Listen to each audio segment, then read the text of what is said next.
Assalamualaikum warahmatullahi wabarakatuh. Hello my students, welcome back to my learning video.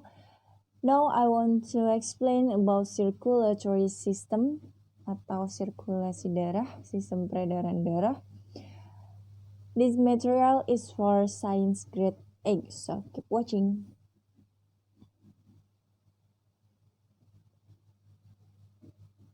Okay, we will start with think about our body. Think about it. Your body has many needs. The cell of your body must have food and oxygen. Carbon dioxide and other waste need to be removed. Repair must be made. Disease must be to be fought. And message must be carrying. Jadi tubuh kita itu punya banyak kebutuhan. Sel-sel di dalam tubuh kita harus atau memerlukan yang namanya makan dan juga oksigen. Karbon dioksida dan juga zat sisa di dalam tubuh harus dikeluarkan. Perbaikan sel di dalam tubuh kita itu harus selalu dikerjakan dan penyakit di dalam tubuh kita juga harus dilawan. Dan pesan secara kimia dalam tubuh kita harus terus diangkut atau disampaikan di bawah. Dan ternyata, amazingly, your body has one big system to carry out all of this function and to move material to and from the cell.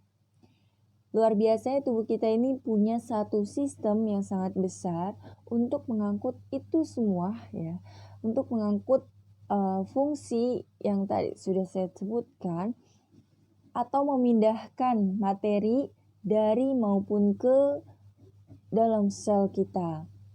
Apa saja materi yang diangkut atau dipindahkan, yaitu materi yang sudah ada di dalam tabel yang sudah saya buat.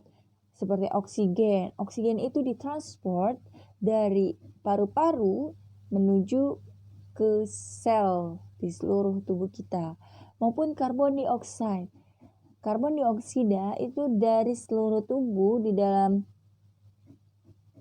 sel kita, ya, menuju ke paru-paru. Dan makanan yang sudah masuk ke dalam sistem pencernaan kita itu akan menuju ke sel-sel tubuh kita maupun materi-materi lainnya. Nah, ternyata sistem apa yang besar itu? Yaitu sistem peredaran darah atau sistem sirkulasi darah. Ya. Structure of circulatory system terdiri dari 3 komponen. Ya, apa saja komponennya? Yaitu heart, blood vessels, dan blood. Heart itu adalah jantung, blood vessels adalah pembuluh darah, blood adalah darah. Oke, kita akan bahas satu-satu dimulai dari darah. Nah, kita akan bahas dari darah. Ya. Apa yang dimaksud dengan darah? Ternyata darah yang mengalir dalam tubuh kita ini, ya, have many function of our body. Jadi punya banyak fungsi, ya, punya banyak fungsi di tubuh kita.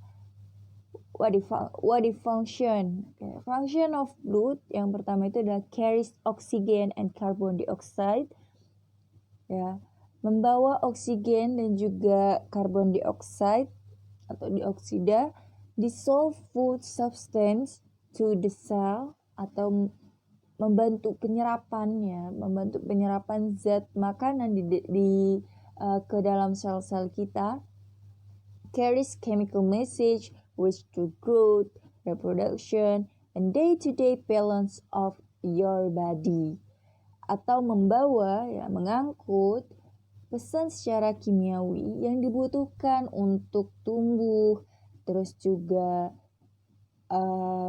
reproduksi maupun keseimbangan tubuh dari hari ke harinya, ya, keseimbangan tubuh kita dari hari ke harinya. Dan ternyata component of blood itu ya ada dua.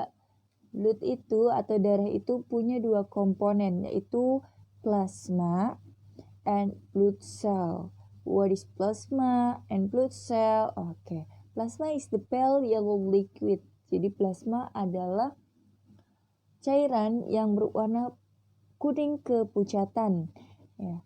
Dan ini made up 90% water. Jadi bentuknya sangat cair, ya. Bahkan diisi oleh persentasenya 90% berisi air dan juga 10% soluble substances, ya, atau zat yang terlarut seperti glukos, amino acid, mineral salts, blood proteins, hormones, and waste materials. Nah, kalau blood cell itu terdiri dari 3. Ada yang red blood cell, lalu white blood cell, and platelets. Apa yang dimaksud dengan red blood cells, white blood cells, and platelets? Oke, nanti kita bahas. Kita mulai dari we will start from red blood cells. Ya, tadi dibagi menjadi 3. Red blood cells is the red blood cells that give blood its red color called erythrocyte. Jadi red blood cell itu disebut sebagai erythrocyte. Nah, red blood cell atau sel darah merah inilah, ya erythrocyte inilah yang memberikan warna merah pada darah kita. Nah, dan diproduksinya itu in the bone marrow atau sumsum tulang. What is structure?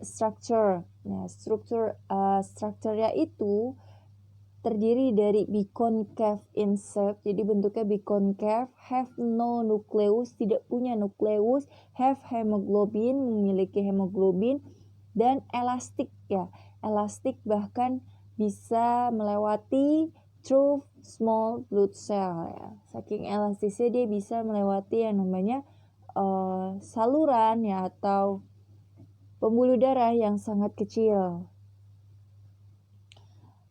Okay, next adalah white blood cell. It is called leukocyte, produced in the bone marrow and lymph nodes. The job is to defend your body against this disease. Nah, kalau yang white blood cell itu adalah disebutnya adalah leukocyte atau sel darah putih, dan diproduksinya di sumsum tulang juga di nodus limfa. Apa fungsinya? Ya, fungsinya itu untuk pertahanan tubuh kita terhadap atau melawan yang namanya penyakit. Nah, struktura ini bigger than red blood cell, jadi lebih besar daripada red blood cell atau sel darah merah. Come in different shapes and size, ya, punya beberapa bentuk, ya, perbedaan bentuk dan juga ukuran. Less than 1% of the volume of blood, ya, ternyata volumenya itu, ya, cuma 1% di dalam darah kita, ya, jadi sangat sedikit tapi ternyata punya fungsi yang luar biasa. Nah, white blood cell are divided into 2 types which are, ya, jadi punya terbagi menjadi 2, yaitu granulocyte and agranulocyte. Ya, granulocyte have granular cytoplasm and lobe nuclei, ya, atau sitoplasmanya itu bersih, ya, clear cytoplasma. Nah, bersih dan juga punya lobus pada nukleusnya. Nukleusnya itu berbentuk lobus. Nah, kalau misalkan itu granula, ya. Granula sitoplasmanya enggak bersih, ya. Kenapa? Karena dia punya titik-titik atau bintik-bintik, ya. Bintik-bintik inilah yang dinamakan secretion granulae. Itu, ya, jadi punya bintik-bintik. Tapi kalau agranulocyte dia nggak punya yang namanya granula, so have clear cytoplasma. Nah, and non-lobe nuclei. Kalau agranula berarti kelainan atau lainnya, ya sebaliknya dari granulosit. Berarti sitoplasmanya bersih dan juga inti selnya tidak berlobus. Nah, di sini sudah tertampilkan ya, granulosit itu terdiri dari 3, yaitu neutrofil, eosinofil, dan basofil. Nah, granulosit ya, ketiga-tiganya ini yang ada kata pilnya ya itu adalah granulosit. Ya, ketiga-tiga ini punya yang namanya granula atau secretion granulae dan juga nuclei lobe atau nukleusnya berlobus. Nah, nanti bisa dilihat ya. Kalau neutrofil dia multi, berarti banyak lobusnya. Kalau eosinofil dia 2 ya, 2 lobus nukleusnya. Lalu basofil itu juga 2 lobus. Nah, ketiganya punya granule atau bintik-bintik merah ya, yaitu secretion granulae dan punya fungsi yang berbeda-beda. Ya, neutrofil sel fagosit ya, berarti dia bisa memakan yang namanya bakteri maupun sel-sel mati. Eosinofil releases enzim to fight, jadi mengeluarkan enzim untuk melawan peradangan dan juga alergi, reaksi alergi, bahkan bisa mematikan cacing parasit. Dan basofil ya, to prevent blood from clotting ya, atau mencegah pendarahan. Nah, sedangkan agranulosit itu terdiri dari 2 ya, 2, yaitu monosit dan limfosit. Ya, keduanya sama-sama tidak memiliki yang namanya secretion granule atau bintik-bintik merah. Ya, mereka semua memiliki clear cytoplasm ya, atau sitoplasma yang bersih dan non-lobe nuclei. Dia tidak punya nuklei atau inti sel yang berlobus. Nah, bisa dilihat ya.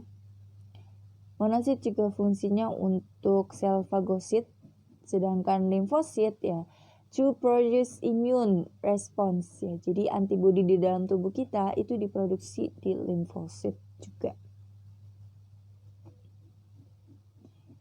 Oke, next platelets atau trombosit. Ya, it is called thrombocyte produced in bone marrow atau sum-sum tulang, the sponge-like tissue inside our bones. Nah, strukturnya ini adalah small and colorless cell fragments in our blood and in our blood that form clots and stop or prevent bleeding. Nah, trombosit inilah yang berfungsi untuk ya, mencegah pendarahan. Ya, bagaimana caranya? Oke, kita bisa lihat. Tadi dia bentuknya lebih kecil dan bisa mencegah pendarahan. Yang pertama, ketika our blood vessels is broken, ya, itu akan memicu yang namanya